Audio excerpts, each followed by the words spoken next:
1-800-449-8255. And you haven't died and gone to heaven. No, siree. You're just at the Klaus. Wow, wow, wow, wow, wow, wow. Clark the Shark Show. 1-800-449-8255. And I'm going to review Genesis, A Trick of the Tail, 1976. An amazing album. Maybe their best. I don't know. I love all the ones with Peter Gabriel before this.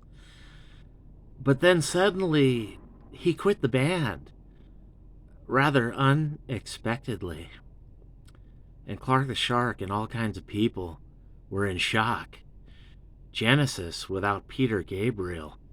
That's like the Stones without Mick. That's like the Who without Daltrey. That's like Zepp without Plant. Or Sabbath without Ozzy. Or like Rod Stewart. He's bigger than the Ruttles. At 1-800-449-8255. But this album here, A Trick of the Tail, came out in a very dangerous, rocky time for the band Genesis. They lost their singer, and suddenly they're a four-piece band, amazing musicians, all four of them. They just put out the incredible Lamb Lies Down on Broadway, one of my favorite albums. Just a Peter Gabriel masterpiece.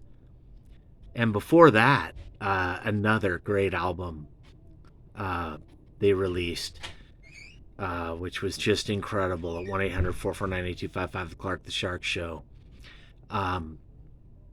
Yeah, all those albums, just amazing. Of course, I'm talking about Selling England by the Pound. And before that, Foxtrot and Nursery Crime, and they're all amazing.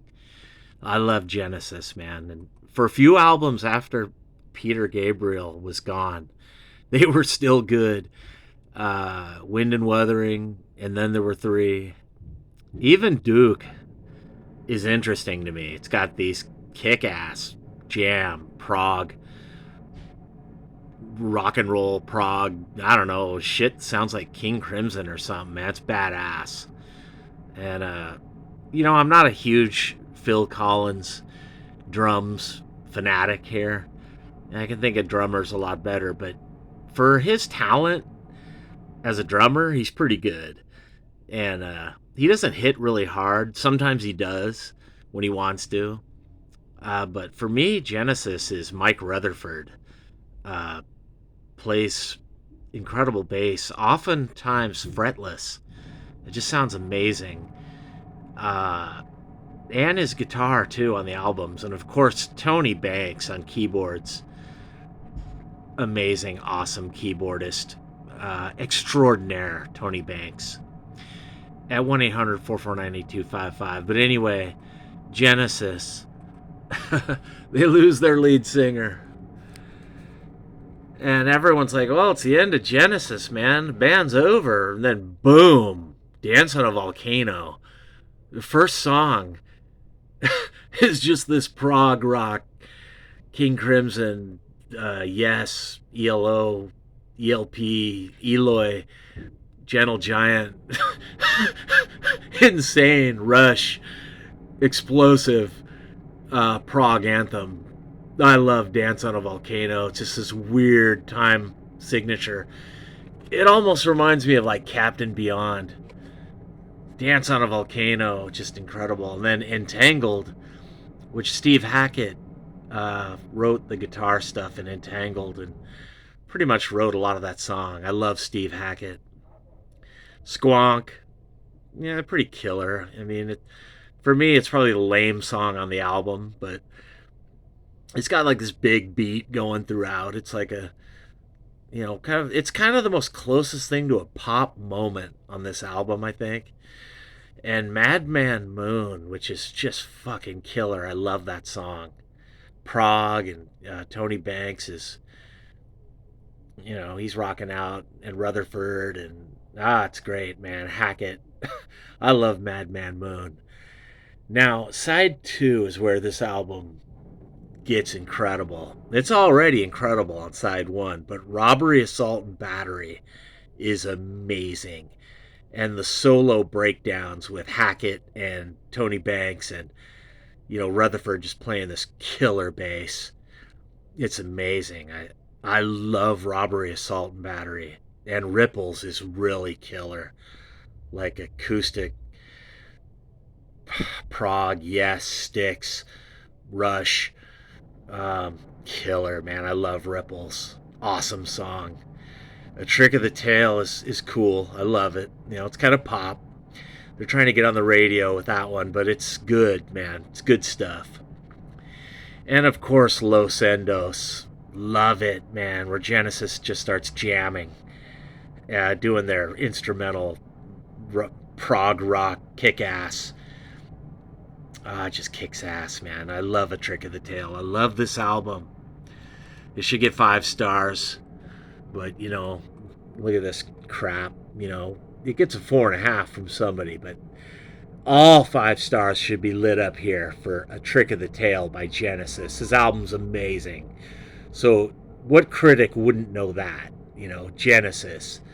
A Trick of the Tail, 1976. Without Peter Gabriel, with their backs against the wall, they make an incredible album. And they just blew my mind, and they blew everyone's mind in my community. We were impressed. I mean, without Peter Gabriel, they hit it out of the park, and they autographed that ball.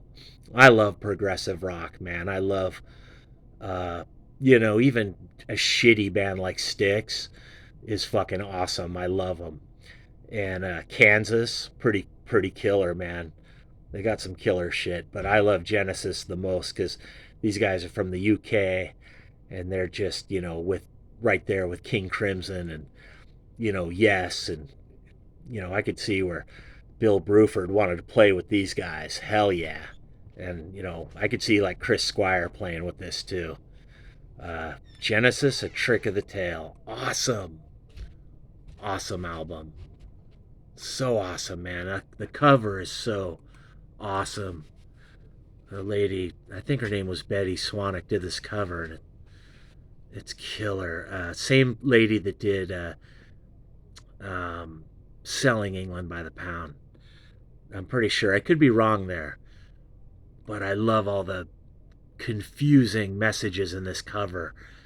A Trick of the Tail. Amazing album. 1-800-449-8255. Clark the Shark. The Wolfman Jack on crack. I'm the only reviewer you will ever need. Don't listen to the others. You got Clark the Shark with the music encyclopedia of knowledge, baby. I know it from Frank Zappa to The Who to the Beatles to Genesis to Captain Beyond to Eloy to punk rock, Iggy Pop, David Bowie, Lou Reed, Velvet Underground, baby. Clark the Shark knows it all at 1-800-449-8255 because I lived it. I lived in the South Bay, Torrance, Redondo Beach, grew up with this music, grew up with Peter Gabriel, grew up with Frank Zappa, grew up with The Who, the Beatles, John Lennon, all the great shit, man. But I love this album, Genesis, A Trick of the Tail. Is it better than The Lamb Lies Down on Broadway? No. That album's better, but this album's really good. All things considered, with all due respect. At 1-800-449-8255, The Clark the Shark Show. They lost Peter Gabriel, an incredible singer. And they tried out singers. They did all these auditions, and they're like, man, they're in the middle of a major record deal, major tours. They had to get somebody. And Phil Collins stepped forward, man, from behind the drums. And he comes out and plays, and they got that incredible, the black guy on drums. Oh man, the guy's so good. I can't get his name. Daryl Sturmer's the guitar they got. But the black dude on drums is so good with Genesis Live, man. Incredible. And I think he played with Zappa too, and Chick Corea or something, man. I'm not sure, but man, he fills in for Phil, and he's better than Phil. He hits harder than Phil Collins. But Phil Collins, love him or hate him, This album is his debut. And of course, he would go on to do many great things after A Trick of the Tail. And I'm not always a fan of Phil Collins, man. Once he really goes pop and he starts going solo, I lose interest in Phil Collins in the 80s. The music starts to suck. Genesis starts to suck. I mean, there's still some good, interesting moments all over Genesis's career, even in the 80s, 90s, but A Trick of the Tail and albums like Wind and Wuthering and then there were three. I'm going to review all of them, baby. And I'm going to review The Lamb Lies Down on Broadway with Peter Gabriel. Amazing album. Amazing. And man, Bill Bruford toured with Genesis in 76. I think 77 too. From Yes. And those live videos with Bill Bruford with Genesis are incredible, man. Best live videos of Genesis. And, Phil Collins, he's not a great lead performer. He is no Peter Gabriel. But his voice surprised everybody on this album, man. This album almost sounds like a Peter Gabriel Genesis album. It's like you can't even tell. At 1-800-449-8255. Of course, as Genesis would go along, Wind and Wuthering, kind of like this too. But then by the time they get to And Then There Were Three, you can tell it's Phil Collins, and that album's pretty killer, man. The songs aren't hits, but they're really solid, good songs, and it's still really proggy all over that album. And Duke, oh man, that album has moments. Of course, these guys would start to lose it on Abacab and then moving forward, where Phil goes solo. But I always wonder, what would Genesis have been like if Phil and these guys stayed a killer prog band like A Trick of the Tail? What an album by Genesis, 1976. What a cover. I love this album cover. I love this album. 1976, baby, Genesis. Peter Gabriel was gone. No worries, mate. We got a new singer.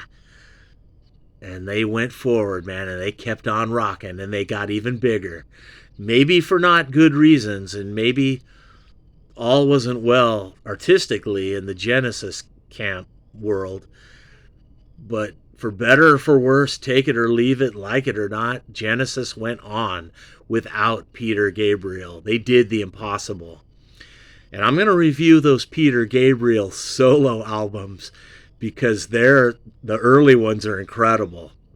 1-800-449-8255.